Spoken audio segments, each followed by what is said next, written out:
Krishna, Krishna Krishna, Hare Hare, Hare Rama, Hare Rama, Rama Rama, Hare Hare. Jaya Prabhupada,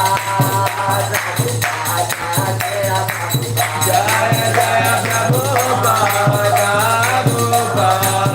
Prabhupada, Srila Prabhupada, Jaya Guru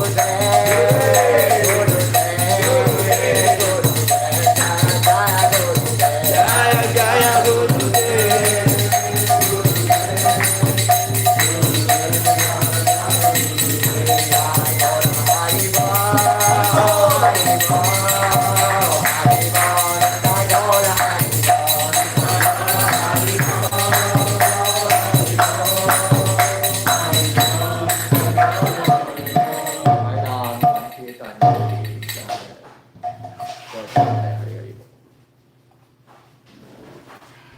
We'll start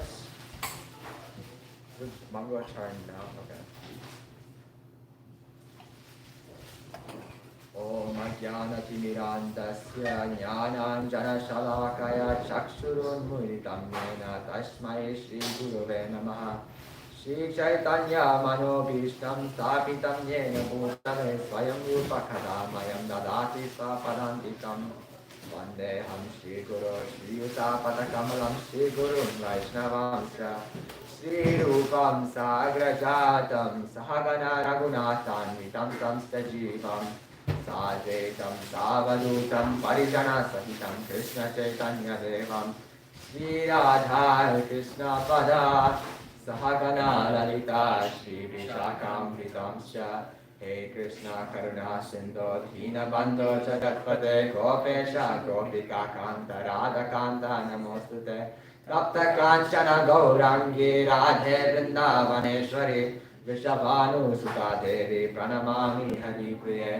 Vansha Kalpatarubhyascha Kripasindubhya Evacha Patitanam Pavanebhyo Vaishnavebhyo Namo Namah Jai Shri Krishna Chaitanya Prabhu Nityananda Shri Advaita Gadadhar Shivasadi Gaura Bhaktivinoda Hare Krishna Krishna Krishna Hare Hare Hare Rama Rama Rama Hare Hare Hare Krishna Krishna Krishna Hare Hare Hare Rama Rama Rama Hare Hare.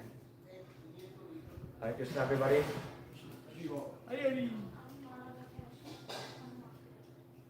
Today we will be speaking on the first canto of Srimad Bhagavatam, chapter 8, verse 1 to verse 6. Chapter is titled Prayers by Queen Kunti and Parikshit Saved. Since this is directly after the seventh canto consisted of Ashwatthama killing, or it wasn't, Ashwatthama had killed the Pandavas' 5 sons, and Draupadi had forgiven, or had decided not to kill him out of compassion for Prithvi. And the whole point of that chapter was to show Draupadi's compassion, that she didn't want somebody else to suffer the way she suffered. So in the aftermath of that, these verses come deciding what the Pandavas and the Kuru dynasty as a whole does after the death of the 5 sons of the Pandavas. This is the first chapter in which Parikshit Maharaj is indirectly signaled. The title is Parikshit Saved. This is also the chapter that Uttara calls out to the Lord and asks her to save her embryo from Ashwatthama's Brahmastra. And then also later in the chapter, we'll have Queen Kunti's prayers about how she says that even after all the calamities that she's gone through, this is supposed to be the happy point in her life. She's not dependent on anybody. Even after that, she continues to wish for the calamities, just so that the Lord will stay with her. If the Lord stays with her, she'll be happy in those calamities. As a devotee is always happy, regardless of what situation that devotee is, because they're always thinking of Krishna. With that, we will start on the first verse today. Om Namo Bhagavate Vasudevaya, Om Namo Bhagavate Vasudevaya, Om Namo Bhagavate Vasudevaya. Text 1. Sutta Uvacha Atate Samparetanam Svanam Udakamichatam Datum Sakrishna Kanga Ayam Puraskritya Yustriya. Should I ask other people to if anyone wants to recite the verse, they can recite it as well.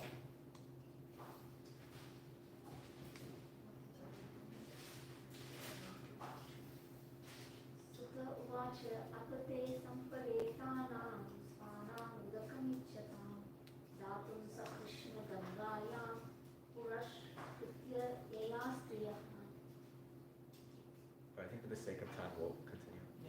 The translation of this verse.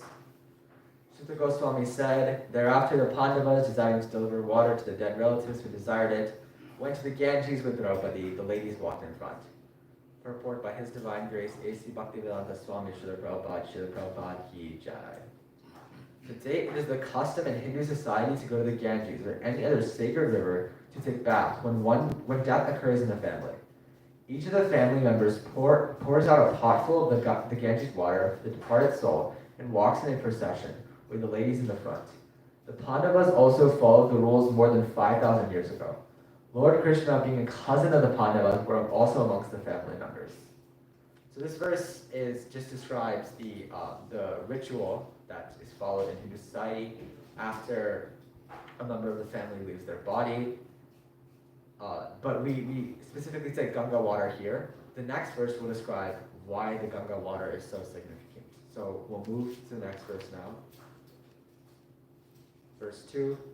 Te niyodakam sarve virapyascha prishampuna apluta haripadabja rajaputa sarijale.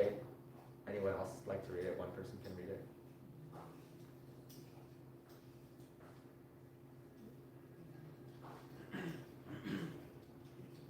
Te niyodakam sarve virapyascha prishampuna apluta haripadabja rajaputa sarijale. The translation, having lamented over them and sufficiently offered Ganges water, they bathed in the Ganges, whose water is sanctified due to being mixed with the dust of the lotus feet of the Lord. So the reasoning for why the Ganga is so pure is because it is mixed with the dust of the lotus feet of the Lord. During the pastime of Vamandev, when after Bali Maharaj had granted Vamandev these 3 steps of land and he was expanding, he pierced a hole in the universe, and from that hole, Ganga entered this material universe. But Ganga is originally from the lotus feet of Lord Vishnu and is mixed with the dust of the lotus feet of Lord Vishnu. And that is why it's pure. To get an idea of the value of the dust, we can look to Balram. In the 10th canto, prior to the Kurukshetra war, the Kauravas are trying to flatter Balram. Balram has always been Balram trained Duryodhana in club fighting, but Balram didn't support any of the war stuff. But nonetheless, the Kauravas were trying to flatter him, and they were all complimenting him. And then they said one bad thing about Krishna and the Pandavas, and Balram snaps and gets very angry. And he says that the dust of the Lord's lotus feet is on Lakshmi, Brahma, Shiva, and his head. These 4 great personalities take the dust of the lotus feet of Lord Krishna and put it on their head. So this is not like some material dust, it's material dirt. The spiritual potency of this dust is such that these 4 great personalities, Goddess of Fortune, the creator of the universe, the destroyer of the universe, and Balram, the first expansion of the Lord, is putting that dust on their heads. So that dust that is on Balram's head and Lakshmi and Brahma and Shiva's head is also in the Ganga water. It's mixed in the Ganga water, and that is why the water of the Ganga is so pure, so valuable, and that is why it is sanctified due to being mixed with the dust of the lotus feet of the Lord. With that, we'll move to the 3rd verse. Tatrasinam kurum patim dirdarashram sahanujam Gandharim putra shokartam vritam krishnam chamadava.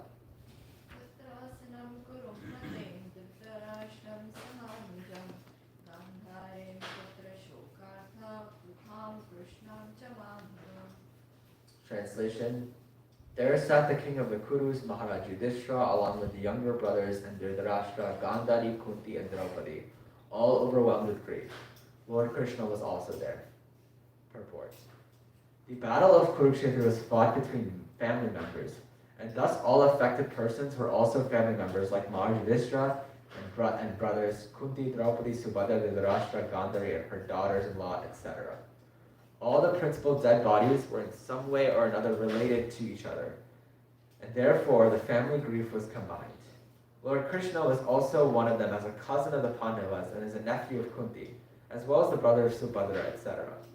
The Lord, therefore, was equally sympathetic towards all of them, and therefore he began to pacify them befittingly. So a couple of points are made by Srila Prabhupada in the purport. Number one, the fact that the Battle of Kurukshetra was fought between family members. I've heard a lot of analogies in classes, that in Satya Yuga, good and evil were in the demigods and the demons.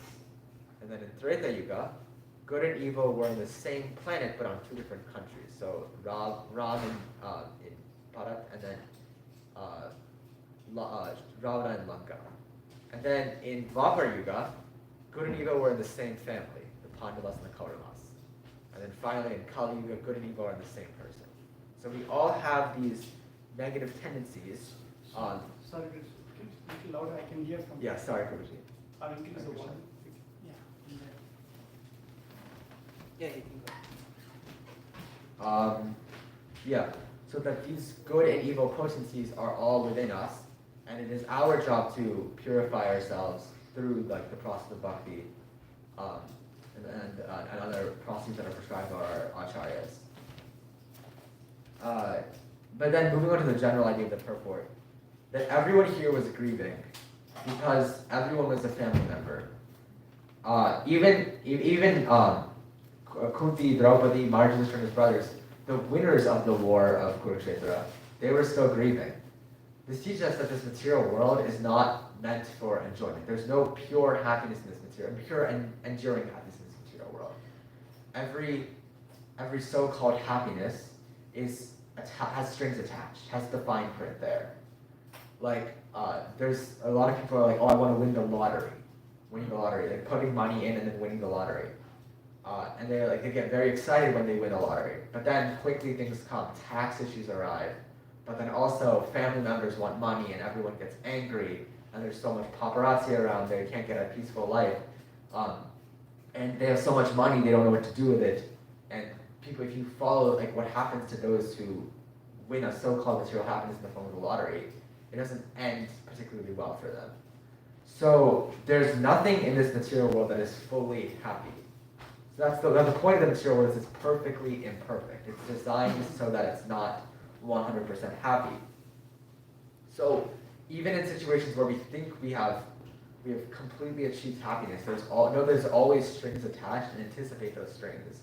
Like in this situation, yes, Yudhishthira had won the war, but he also lost his 5 sons as like the survivors of the Pandavas, but also lots of his family on the other side of the war. He had to fight, or Arjuna had to fight his family, and he lost his family members and other like teachers and everyone were lost in this war. And that shows the material world, you cannot get pure happiness. There's always going to be strings attached. But then the third thing that is mentioned in this purport is the Lord was equally sympathetic towards all of them, and therefore he began to pacify them befittingly. So 2 parts in that sentence. Number 1, he was sympathetic towards everybody.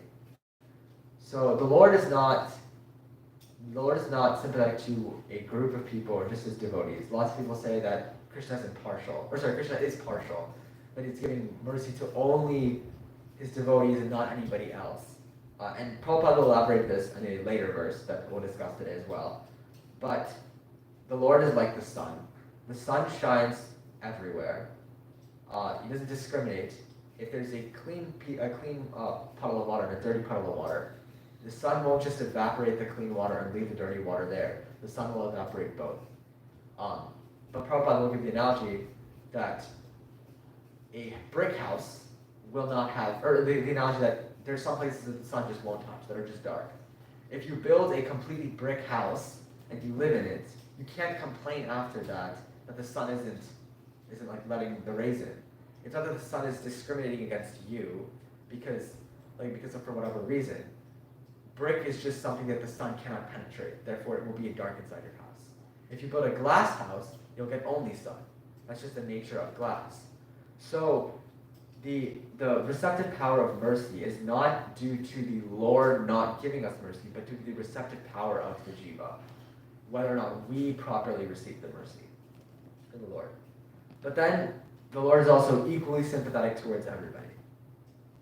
The Lord is always our friend. He's our eternal well-wisher, our eternal best friend in every situation. And he's equally sympathetic, and he sympathizes with every single person on the battlefield. And how he sympathizes will be discussed in the next verse. But he cites the philosophical way of pacifying individuals, but he does it in a sweet way. So this is something that we should take over when somebody we know is dealing with some issues in our family or something like that. Pacify them using the spiritual knowledge that we have, but do so in a very logical way as it is situational. Don't be very harsh in the philosophy, but do it very gently as Krishna is doing it. But let's see exactly how Krishna pacifies in the next verse. Sadvaya masa munibir hata bandhu sucharpitan bhuteshu kalasya gatin darshayana pratikriyam.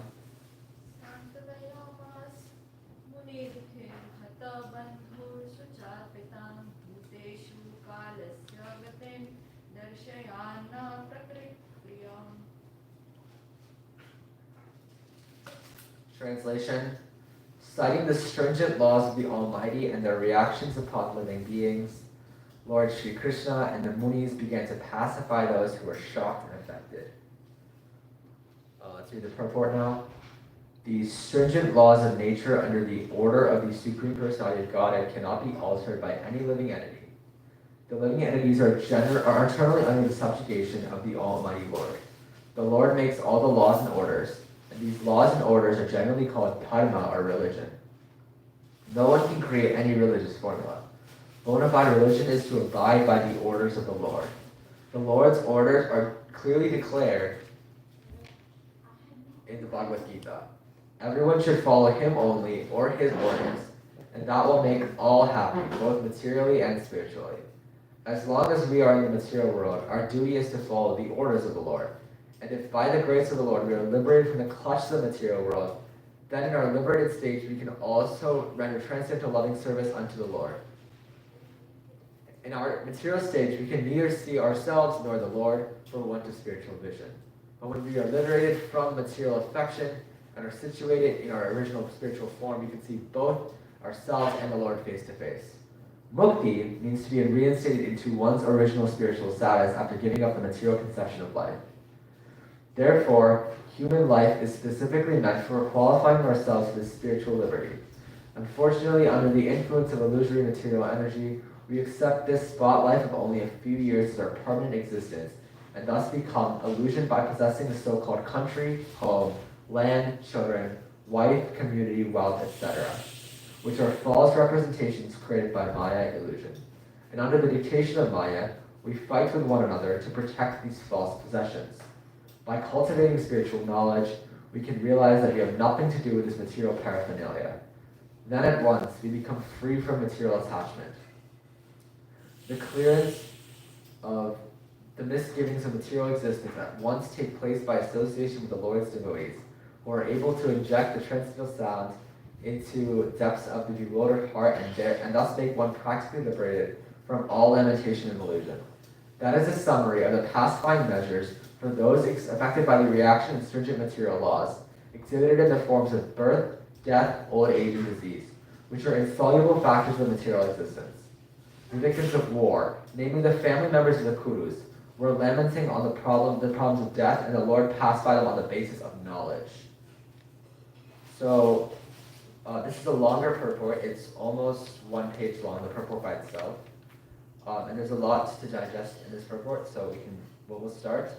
That the first thing that is mentioned is that we are to follow the laws of the Lord, the laws of nature, under the order of the Supreme Personality of Godhead. And Prabhupada gives us a name, associates this with the word dharma, or religion. So the true religion isn't like any other. Like the true religion is following the orders of the Lord. That is what Prabhupada defines as religion is here. He says bona fide religion is to abide by the orders of the Lord. So we have to understand the will of the Lord and execute that will of the Lord. Because we know the Lord is in charge. The Lord is 100% in charge. Prabhupada's father says, Prabhupada's father normally told Prabhupada himself, I believe, that the Lord has so many hands, multiple, like 10 million hands. We only have 2. But the Lord wants to take, with our 2 hands, how could we stop it? The Lord is 100% in charge. But then, when the Lord wants to give, how will we be able to fully accept what he gives? If he gives in the form of mercy, how will we be able to fully accept the mercy of the Lord? And in a later verse of the Srimad Bhagavatam, I forget which verse it is, Prabhupada gives like a 1-sentence purport, and paraphrase is, if the Lord wants someone to die, the whole world cannot save him, but if the Lord wants someone to live, the whole world cannot kill him. That the Lord's desire is what actually goes through. It's not what your desire or my desire or anybody's desire is. It is in fact what the Lord desires over any other desire, any other desire that we may have. So if the Lord wants something to occur, it'll happen. If the Lord does not want something to occur, then it will not happen. And so we need to remember 3 things in order to apply this in our daily life. A, that the Lord is 100% in charge. B, that the Lord is our ultimate friend, and C, the Lord never makes mistakes. With those 3 things, we can come to satisfaction with whatever is happening in our life. You can understand that A, the Lord did this, but he did it because he's our ultimate benefactor, and he doesn't make mistakes. So he knows what is best for us, and he's therefore executing what is best for us in our life. So whatever we're going through, whatever situation we're in, the Lord knows what is best for us, what is best for our bhakti, and our ultimate happiness and our ultimate welfare. And he will, because he's in charge and he doesn't make mistakes, he will perfectly and completely lead us on a path that will lead us to put us in the best mode in the most favorable mode to cultivate spiritual life. There are some verses that are saying, Vaishnavas are sometimes poor, Vaishnavas are sometimes this. But the reason is for that situation, the Lord said, if you're in a materially impoverished situation, then you will be more inclined to take up bhakti. Now that's not the norm for everybody. The Lord has different plans for everybody. Like Pundarika Vidyanidhi of Gaur-lila was very aristocratic, was very rich. So was Advaitacharya, was also very, very rich. So it's not that you have to be in material poverty, but the Lord will, whatever situations are happening, the Lord is doing it for a reason. He's the ultimate controller. He doesn't make mistakes. He's doing it for your benefit. And that's the faith that we have to have in the Lord. That's the application that we can take from this. Knowing that the Lord is in power, that he can change course of everything, but he's only going to do it for our benefit and not, he's not an oppressive Lord. He's not like, it's not like a situation where, Krishna's in charge and he's like, you have to like follow his will and he's gonna like use like the force of his power to like make you like abide by his decisions. That's not how it works. How it works is that the Lord is doing it for our benefit. Anything that happens is for our benefit. So then Prabhupada says that the Lord's orders are clearly declared in the script, Bhagavad Gita, and that our job is to follow the Lord's order. So what we should do, as ourselves, we should use our body for the Lord's benefit. Whatever we do in our life should be used for the Lord's benefit and for the Lord's pleasure, the Lord's service. And that's by following the Lord's order. And what is the Lord's order here? The Lord's order is mainly to liberate everyone and work for the general welfare. Prabhupada says multiple times, devotees are compassionate, karuna. We are empathetic, we're paradukka loki. And the only time we are ever suffering, the only time we ever lament, is when we see other individuals in this material world suffering. And that is the importance of growing the movement. I think sometimes the movement is like a dichotomy between outreach and inreach. But the thing is, the more you give, the more you get.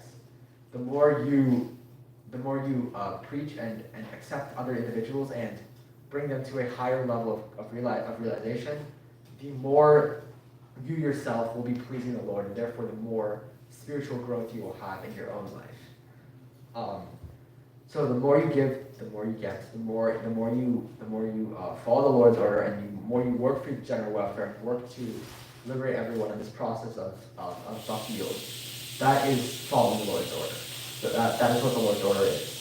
And other orders of the Lord are declared in the Shastra, either directly spoken by the Lord in like Srimad Bhagavatam, or the Bhagavad Gita, or the Charitamrita, but it's also revealed by the Acharyas in their commentary and the Prabhupada's purport.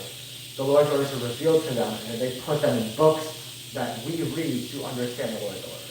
So if we want to understand the Lord's order, we should read Srila Prabhupada's books and read our Acharyas' books and commentaries as well. Then the next point Srila Prabhupada makes in the purport is, I'll quote directly from the purport. Mukti means to be reinstated in one's original spiritual status after giving up the material conception of life. So, our original spirit, mukti is not a mode of, oh, I'm done with this, I can leave, I'm getting out of this this weird suffering state, and I'm going to go and be happy and joy. That's not the goal of mukti. The goal of mukti is to reinstate in one's original spiritual status. And what is our original state? Jivera Swarupa Hare Krishna Nityatasa. Our original state is to serve Krishna. Our original state is the servant of the Lord. Our original state is to render service to the Lord. And giving up the material conception of life. The material conception of life is we are the body, we are the enjoyer.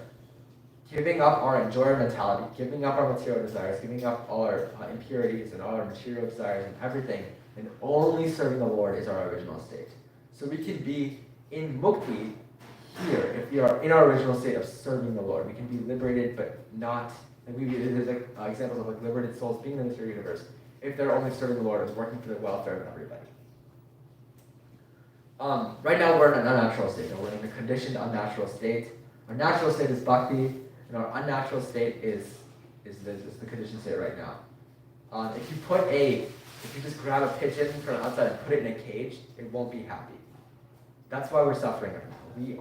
We're right now, we have so much miseries because we don't know what our true duty is. We don't know what our natural state is. We think that our natural state is to be the enjoyer. However, our natural state is not to be the enjoyer. Salt can never be sweet. If we cannot do something that we are not meant to be, we are not meant to be the enjoyer. So enjoyment in this material world will simply not work out. But we are misguided by Maya and saying that we are the enjoyer, that we're attached to the little things, we're attached to many of these material things, and that those things cause us so much misery. We cannot, in order to be in the correct state, in order to actually be happy, we need to be in a state of servitude to the Lord, or in a state of bhakti, one of the 5 rases, but be in a state of servitude to the Lord, serving the Lord, constantly rendering devotional service. That is our original state, not the state that we're currently in. So we should work to be in the original state and detach from Maya so we're not misguided by her, so it's easier to go to the original state. But how do we become detached from Maya and have no illusion? The answer to that is gaining spiritual knowledge. If we know these things, if we know that, like, the first thing you have to know, come to a realization of what we're doing. If we know that this is not the path that we're supposed to take, we simply won't take it. And it takes time, but when we're fully convinced that we are not the enjoyer, we are not the body, but we're the soul, and we're the servant of Lord Krishna, we will not do things that will lead us to proliferate our material enjoyment. So we have to get the spiritual knowledge to understand what our duty is and what we should do in general. But how do we do this? And the answer that Prabhupada gives is the association of devotees. Like right here, Vaishnava Sangha Ki Jai. With the association of devotees, especially senior devotees, but any devotees in general, that is what we can get to gain spiritual knowledge and become detached from the material world. I was listening to a class by His Grace Arjun Saka Prabhu about the glories of Giraj Govardhan. And he made the point that associating with senior devotees is like making sugarcane juice. in India, the way they make sugarcane juice is they take the sugarcane, the cane itself, and they beat it. And there's two byproducts. The first is like the sticky residue, and the other byproduct is the sweet sugarcane juice. And the sticky residue represents our anarthas, our material attachments. All of these are material desires. But with the association of pure devotees, they can put force on our heart, put pressure on our heart, on the sugarcane of our heart, to release all these material impurities, release all these impurities in our heart, and let the sweet, sweet nectar of bhakti rasa flow. So that's the association of devotees allows us to, giving the association of devotees allows us to be guided in a proper way, and by their mercy, our anarthas and our material impurities will be removed, and with it, our attachment to the material world, and we can be completely detached, and we'll have no illusion, and be able to completely come to our original state of serving the Lord.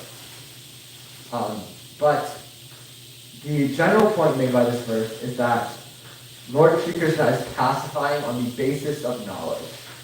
So he's saying that this material world is not meant to be perfect. He's conceding that this material world isn't meant to be perfect, that it's perfectly imperfect. And it's made for us to suffer. And that we try to enjoy, we need to realize that we're not the enjoyers, that we're the servants of Krishna. I believe in the last verse of Vitasura's Praise. Vitasura's Praise is 4 verses. In the last verse, it says, I forget the exact Sanskrit, but it says, I've been wandering around this material universe trying to be an enjoyer, but now I seek friendship of your devotees. Please detach my consciousness from everything, all my material attachments, and let it only be attached to you. I've been wandering this material world and suffered and suffered and suffered. I realize now that I'm no longer the enjoyer. Please detach my consciousness from all material things and let me be attached 100% to you. So basically, if we know we're not the body, if we know we're not attached to these material perceptions, it relieves us from the material attachments, and it reduces our material miseries, and we can go to our original state of being a servant of the Lord. I'll stop here for questions, and I'll come back to verse 5 and 6, because that was a lot. Should we break it up now, or do we just do questions at the end? Depends on if there are any questions. Are there any questions now? Okay, we can wait till the end. With that, we'll move on to verse 5.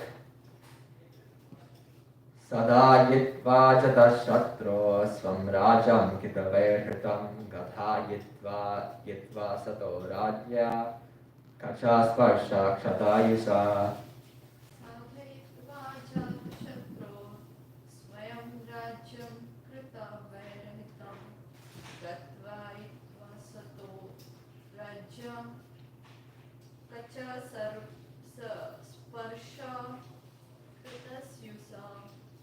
Thank you.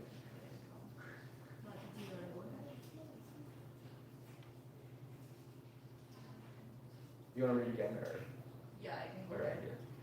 yeah. Sadhitva jata shatro swayam rajyam krita vairahitam gattaitva sato rajnya kacha sparsha shatayusa. Thank you. The translation: the clever Duryodhana and his party cunningly usurped the kingdom of Yudhishthira, who had no enemy. By the grace of the Lord, the recovery was executed, and the unscrupulous kings who joined with Duryodhana were killed by him. Others also died, their duration of life having decreased for the rough handling of the hair of Queen Draupadi. This purport is also long, so yeah. In the glorious purports, we'll start it now. In the glorious days, or before the advent of the age of Kali, the brahmanas, the cows, the women, the children, and the old men were properly given protection. First, the protection of the brahmanas maintains the instruction of varna and ashrama, the most scientific culture for attainment of spiritual life. 2.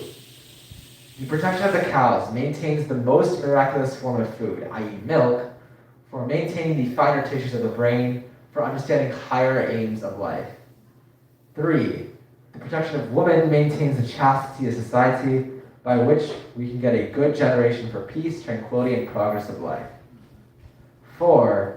The protection of children gives the human form of life its best chance to prepare the way of liberty from material bondage.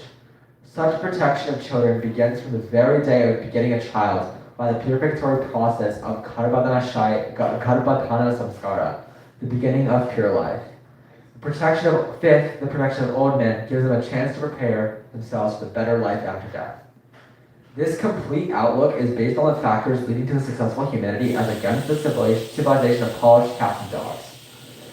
The killing of the above mentioned innocent creatures is totally forbidden, because even by insulting them, one loses duration of one's life. In the age of Kali, they are not properly protected, and therefore the duration of life of the present generation has shortened considerably.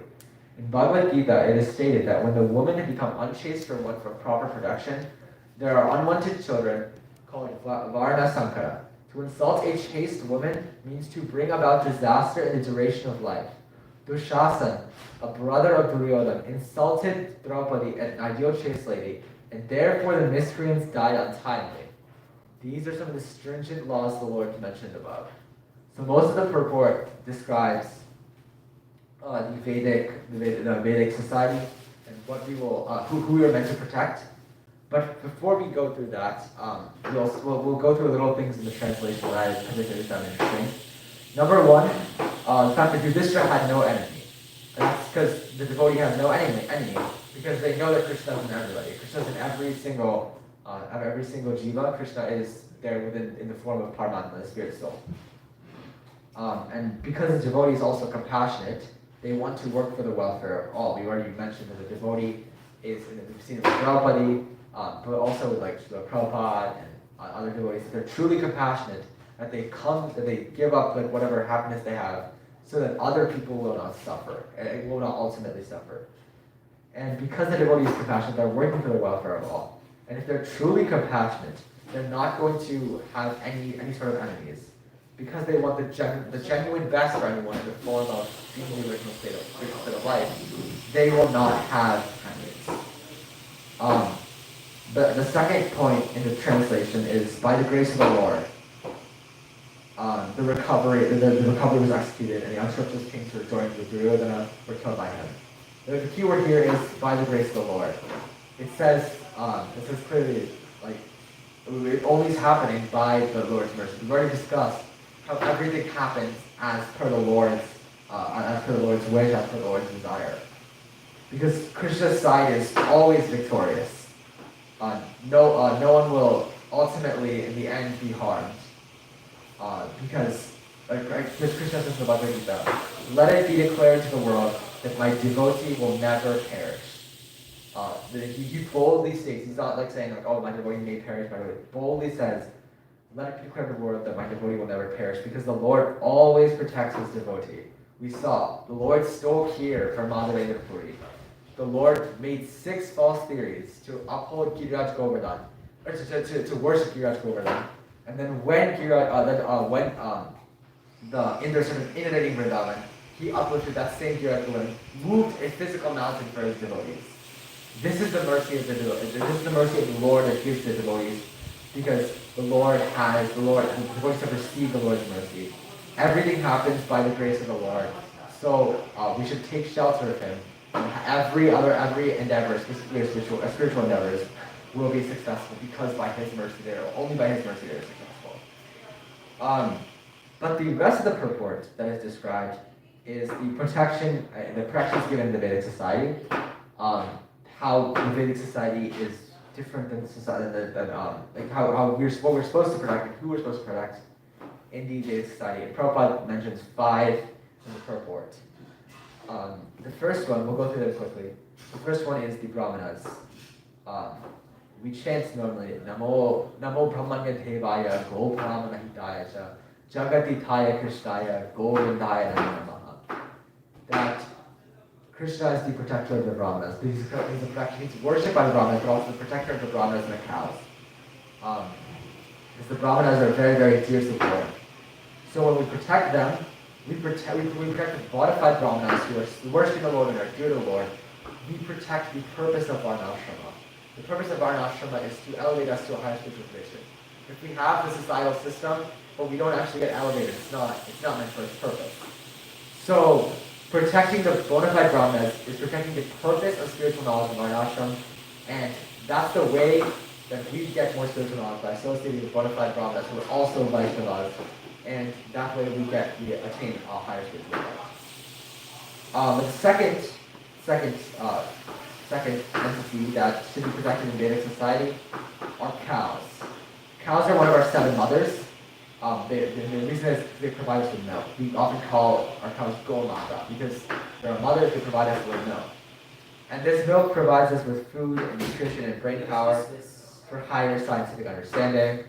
So we can't, we're known to drink milk because the nutritional form of milk allows us to have finer tissues in the brain and just has a lot of, it's a very protein-based, very protein-based drink.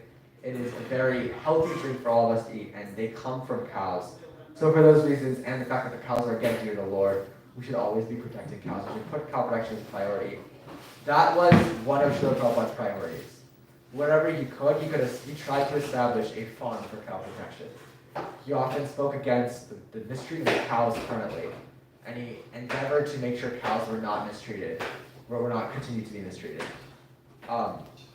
Even in the symptoms of Kali, there are 3 symptoms of Kali that are described, I believe, later on in the first canto, when Parikshit Maharaj is chastising Kali in the form of someone who's disguised as a king for beating a cow and a bull. The bull is Dharma, the cow is Bhumata, Mother Earth.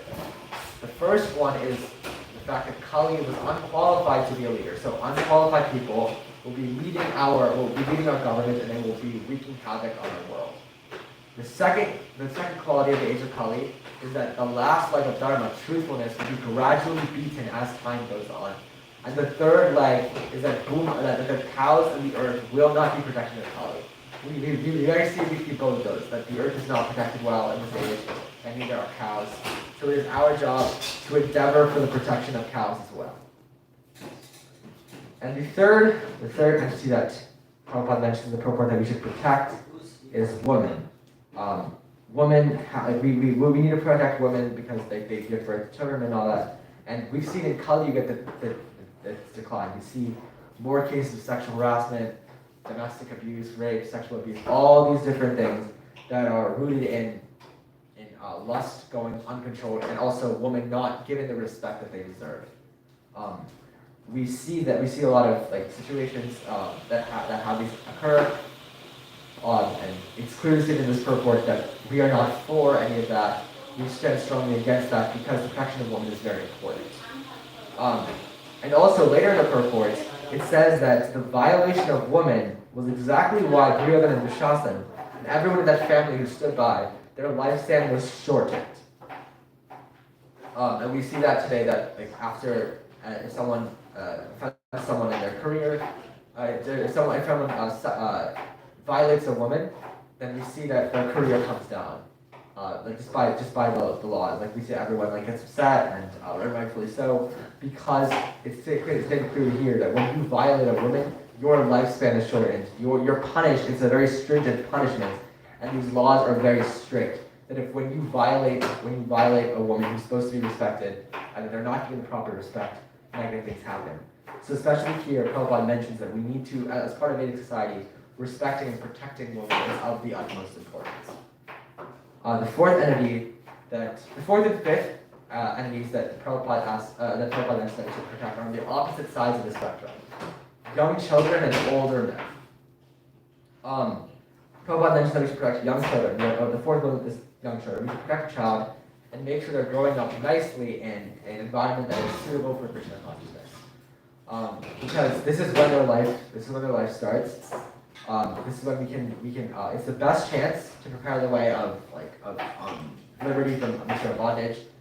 As the youngest child, you don't have a lot of complexities in life. I talk to a lot of people. A lot of people my age are like, oh, I wish I could be back in kindergarten. Everything was so simple. It's like you go to school, you run around in the playground, you come back. But that simplicity of life, the lack of things that you have to do, the lack of tasks that you have to do as you get older, that are not there when you're younger is a very good time to start your spiritual life and a very good time to cultivate spirituality. Because it's simpler mind, it's simpler. If you start it then, it's more likely to give you the desired fruit in this lifetime alone. So we should protect children and put them in a correct mindset and environment to provide a good place to cultivate spirituality. That's what Prabhupada mentions here. Then the fifth group of people is old men. Old men old men and women, just senior citizens in general. If we protect our senior citizens, that gives them a chance to prepare themselves for a better life after death. The 14th chapter of this canto is titled "The Pandavas Retire Timely."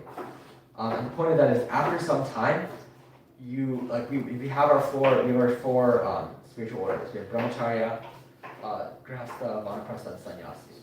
Brahmacharya stage is for learning, cultivating knowledge under a guru. Then our Grihastha stage is our householder stage, and that is meant for working and providing for a family. But Vanaprastha and Sannyasi are meant for spiritual realization. Yes, we've done all these things, we've engaged in activities then, but the end of life is not meant to be continued to work, but rather to ensure that we can go back home, we can achieve the desired goal of life of Krishna, Prema, and Prema Bhakti. And if we protect these older individuals, if we ensure that they can get to a time where they've been able to take care of everything else, their family and all that stuff, and that they're in a situation that they can focus completely on their sadhana and their bhajan, this allows them to prepare for a higher spiritual life. This is what Prabhupada means when we should prepare for a higher life, a better life after death. That's the protection of old men and the protection of older people in general, is so that we provide the needs so that they can go and focus solely on their bhajan so that they can attain the desired goal of life. And then finally on these six, anyone have any questions? Alright, we'll go to the 6th verse. Finally on the 6th verse, Yajayitva Swamedaistvam Triviruttamakalpake Tadyasha Pavanam Dikshu Satamanyo Ivatanu. याचयित्वा श्वमेशस्तं त्रिभिरुत्तम कल्पके तदयस्य पावनं दिक्षु सतामन्यो नतो. Thank you. Translation: Lord Sri Krishna caused 3 well-performed Ashvamedha Yajnas, horse sacrifices, to be conducted by Maharaj Yudhishthira, and thus caused his virtuous fame to be glorified in all directions, like that of Indra, who had performed 100 such sacrifices. This is something like the preface to the purport. This is something like the preface of the performance of the Ashvamedha Yajnas by Maharaj Yudhishthira. The comparison of Maharaj Yudhishthira to the King of Heaven is significant. The King of Heaven is thousands and thousands of times greater than Maharaj Yudhishthira in opulence, yet the fame of Maharaj Yudhishthira was not less. The reason is that Maharaj Yudhishthira was a pure devotee of the Lord, and by his grace only was King Yudhishthira on the level of the King of Heaven, even though he performed only 3 yajnas, whereas the King of Heaven performed hundreds. That is the prerogative of a devotee of the Lord. The Lord is equal to everyone, but a devotee of the Lord is more glorified because he was always in touch with all grades. The sun rays are equally distributed, but there are still some places which are always dark. This is not due to the sun, which is the receptive power. Similarly, those who are 100% devotees of the Lord get the full-fledged mercy of the Lord, which is always equally distributed everywhere. So, there's multiple points made in this verse. First is the fact that Indra and Yudhishthira have the same fame. Again, let it be declared to the world that my devotee does not perish. This is what Krishna says in the Bhagavad Gita. That the devotees get glory, the devotees get fame. It is a glorified process. And that even though Indra did more yajnas, King Yudhishthira also has similar fame because he is a devotee of the Lord.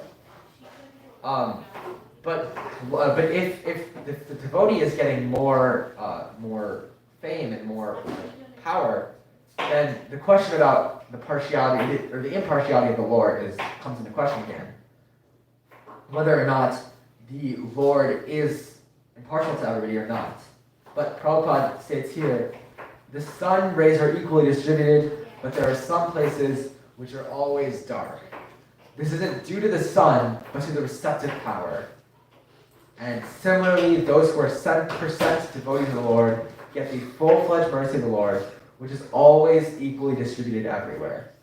So again, it's not the mercy, it's not that like Krishna's withholding mercy from some. It is that some have fully have accepted the mercy. Again, a brick house, you can't, if you buy a brick house, a completely brick house, you can't go complain to like your homeowner association or something like the sun is like discriminating against you. You can't like see the sun or whatever. Because you bought a brick house. It's the reason why there's no sun is coming is because the sun just won't penetrate brick. It's the house design that is allowing that. But similarly, we need to open our hearts to get the mercy of the Lord. And to correctly receive the full-fledged mercy of the Lord. But how do we do that? That is to beg and cry to burn your material desires, to say that we are the servant of the Lord, and that we should only desire Krishna. One of the 8 verses written by Mahaprabhu, the Sikshastakam, was the 5th one.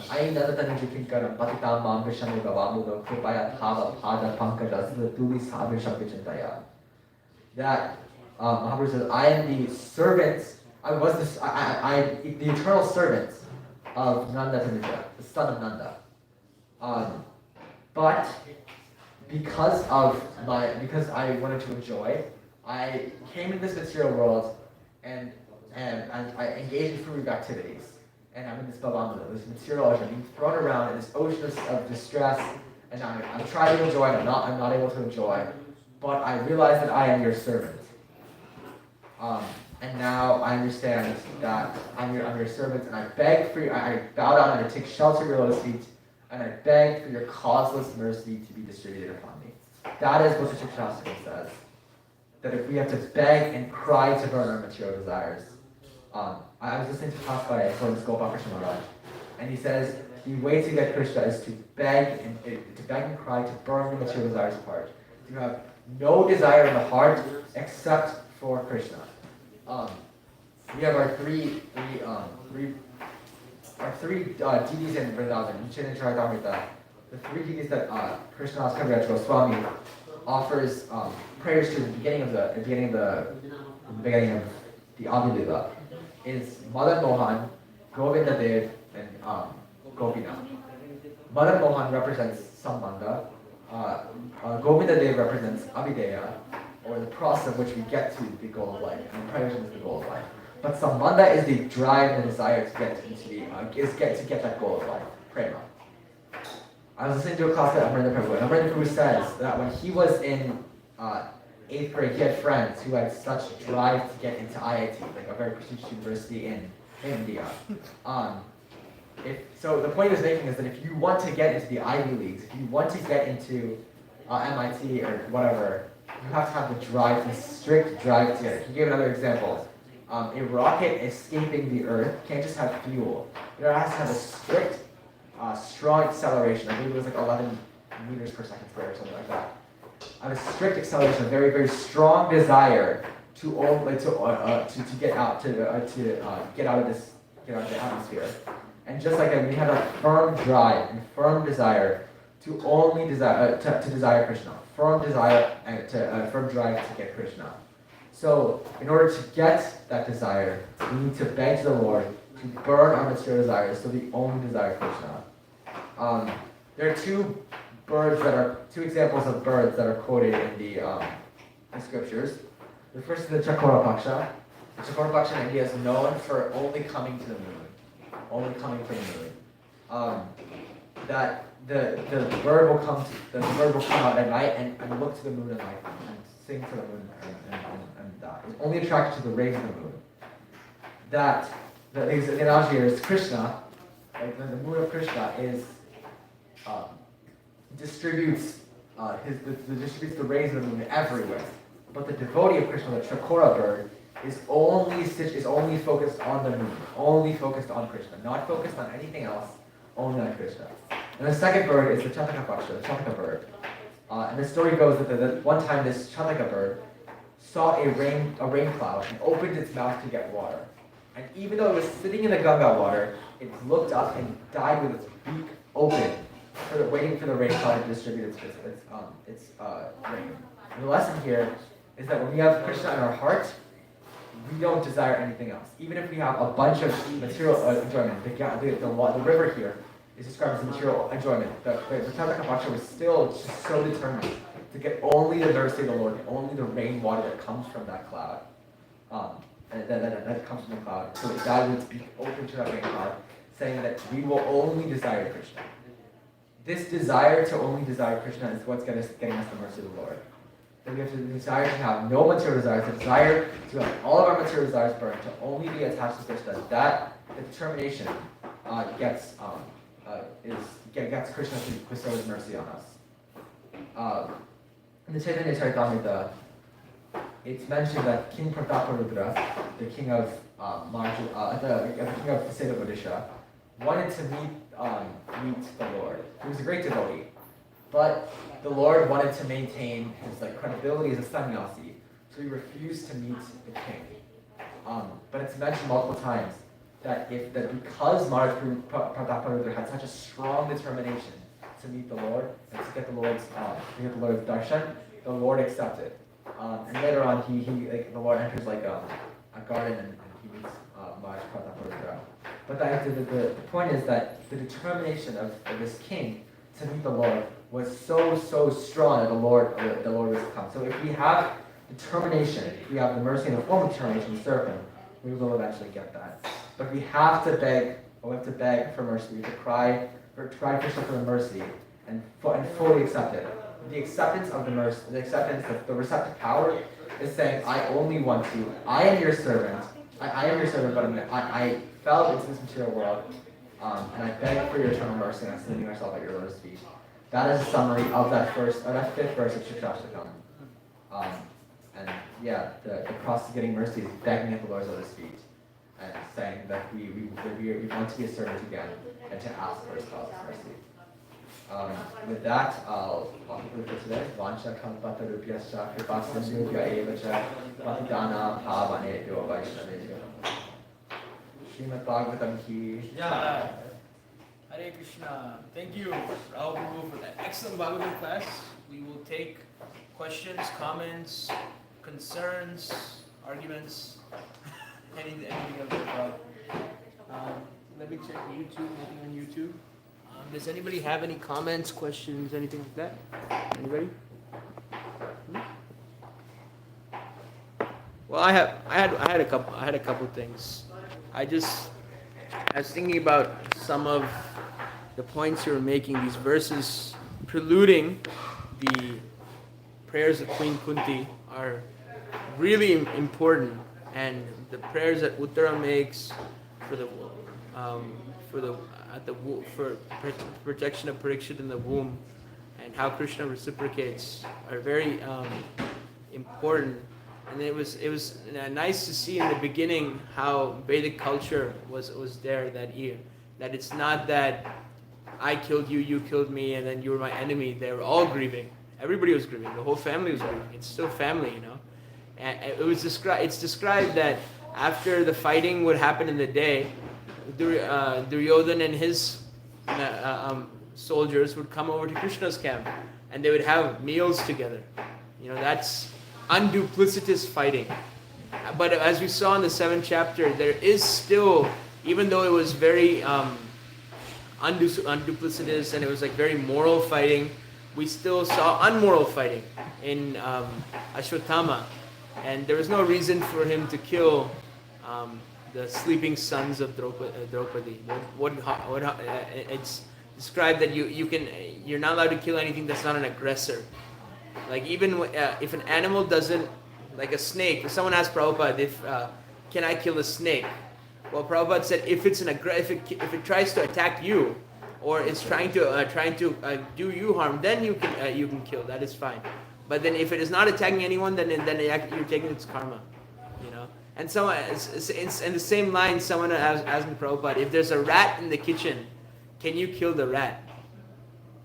Have you heard of it? If there's a rat in the kitchen, can you kill the rat? And Prabhupada said, if the kitchen is clean, then yeah, and then if there's a rat, then you may just take it and put it out. If the kitchen is not clean and you've killed a rat, you are actually getting the karma of killing that rat.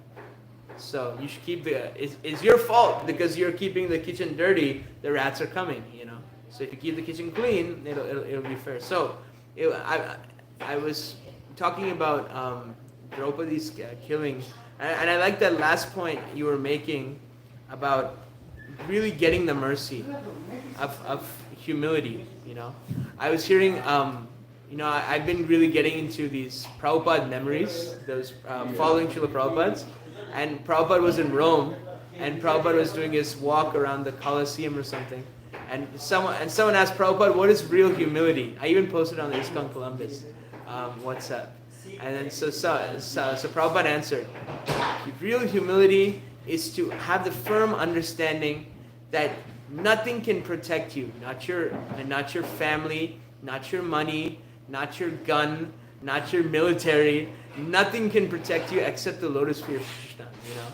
And if you look at it, the modern mundane conception of humility is to just be a big yes man, you know, of please, I'm your servant, I am this and that. But that's actually a very external level of humility. The internal level of humility is kind of like doing what is needed, as the Acharyas states, and not trying to deviate. Now, you can make the argument that Bhaktisiddhanta Saraswati, he would preach like a lion, you know. He was called the lion guru, Simha guru, and he would kind of cut everybody's misconceptions. Isn't that humility? You know, like that's the humility that is required, not the humility that is maybe not comfortable for us. Sometimes we take the position of humility and submissiveness and all this more for our sense gratification than for the gratification of Krishna's. You know, so when we take the understanding of real humility, this happened in New York. We were ending the Harinam with Ramaray Prabhu, and then there was this new Indian guy. You know, Indians are very gentle and very nice and submissive and humble. And then what was happening? We were in the subway, and then we're ending the kirtan, and then this Indian guy was just standing there, you know, and then one Prabhupada disciple comes up to me, Prabhu, stop being humble and pick up those newspapers on the floor and throw them away, you know. So there was an instruction in that it's humility is not just, you know, being, it's not just a consciousness, it's a verb, you know. It's humility is something you do. It is something you act upon. And in the mood you act upon, you know, it's for Krishna's pleasure, not for our pleasure. Because if it's not for Krishna's pleasure, then what is that verse in the Chaitanya? Krishna Indriya Pritir Sada Boli Kam. It's basically the translation is gratifying your own senses is described as lust. And gratifying Krishna's senses is described as love. So if you have that, your consciousness. I was just hearing somebody was saying, I think it was Banu Maharaj. Banu Maharaj is, if you've never heard of Banu Maharaj, he's in Chennai, and he's really great Bhagavatam speaker. He was the whole lecture was how Srila Prabhupada came up with this term, Krishna consciousness. And he's going to Jiva Goswami, he's going to Vishwanath Chakravarti Thakur, and then so how he wrapped up this word Krishna consciousness is it's coming from this thing in the Padma Purana that's saying always remember Krishna, never forget Krishna. That is Krishna consciousness. Always to remember the consciousness of Krishna, and Krishna is there, and then you must think, you know, have that firm relationship. That's what Krishnadas Kaviraj Goswami is saying in the beginning of Adi Lila, that about having the relationship with the three deities, Sambandha, Abhideya, Prayojan.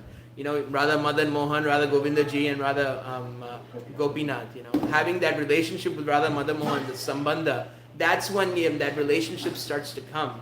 And then this comes to the topic of mechanical. There's no mechanical in this type of Krishna consciousness. There's no such thing as mechanicalism, because if it's mechanic, you're not actively trying to make your relationship better.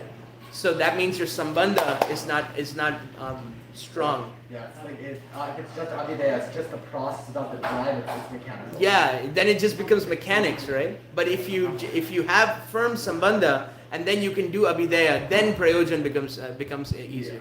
But if your sambandha is not, if you don't know who is Krishna, what is Krishna, and how the previous acharyas have described Krishna, and if you're working off, maybe some Hindu sentiment, if you're working off some sort of speculation, then your sambandha is not firm.